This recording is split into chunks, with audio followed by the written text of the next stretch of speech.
রাসূলুল্লাহ সাল্লাল্লাহু আলাইহি ওয়াসাল্লাম বলেছেন, যখন কিয়ামত আসবে তখন মানুষ একে অপরের সাথে ঢেউয়ের মতো এলোপাতাড়ি আছড়ে পড়বে। তারা আদম আলাইহিস সালামের কাছে আসবে এবং বলবে, আমার প্রতিপালকের কাছে আমাদের জন্য সুপারিশ করুন। তিনি বলবেন, আমি এর জন্য উপযুক্ত নই। ইব্রাহিমের কাছে যাও, কারণ তিনি পরম করুণাময়ের ঘনিষ্ঠ বন্ধু।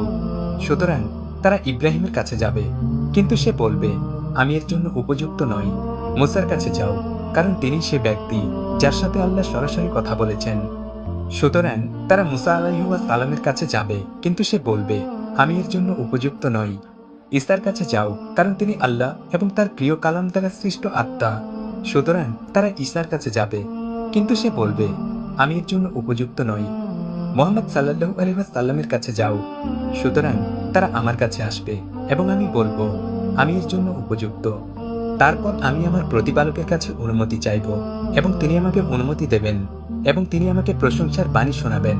আমি তার প্রশংসা করব, এমন কথা দিয়ে করব যা আমি এখন জানি না।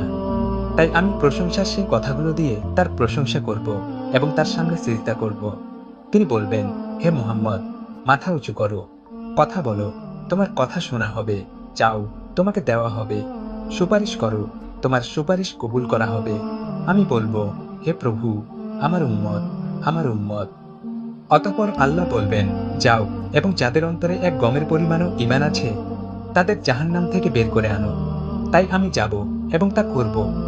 তারপর আমি ফিরে আসব এবং প্রশংসার সেই কথাগুলো দিয়ে তার প্রশংসা করব এবং তার সামনে সিজদা করব।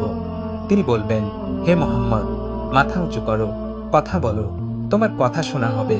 চাও, তোমাকে দেওয়া হবে। সুপারিশ করো, তোমার সুপারিশ কবুল করা হবে। আমি বলবো, হে প্রভু, আমার উম্মত, আমার উম্মত। এরপর আল্লাহ বলবেন, যাও এবং যাদের অন্তরে একটি ছোট পিঁপড়ার পরিমাণও ঈমান আছে তাদের জাহান্নাম থেকে বের করে আনো। তাই আমি যাব এবং তা করব। তারপর আমি ফিরে এসে প্রশংসার সেই বাক্যগুলো দিয়ে তার প্রশংসা করব এবং তার সামনে সিজদায় নত হব। তিনি বলবেন, হে মুহাম্মদ, মাথা তোলো, কথা বলো, তোমার কথা শোনা হবে। চাও, তোমাকে দেওয়া হবে। সুপারিশ করো, তোমার সুপারিশ কবুল করা হবে। আমি বলবো, হে প্রভু, আমার উম্মত, আমার উম্মত। তিনি বলবেন, যাও, যাদের অন্তরে সরিষার দানার ওজনের মতো হালকা ঈমান আছে তাদের সবাইকে জাহান্নাম থেকে বের করে আনো।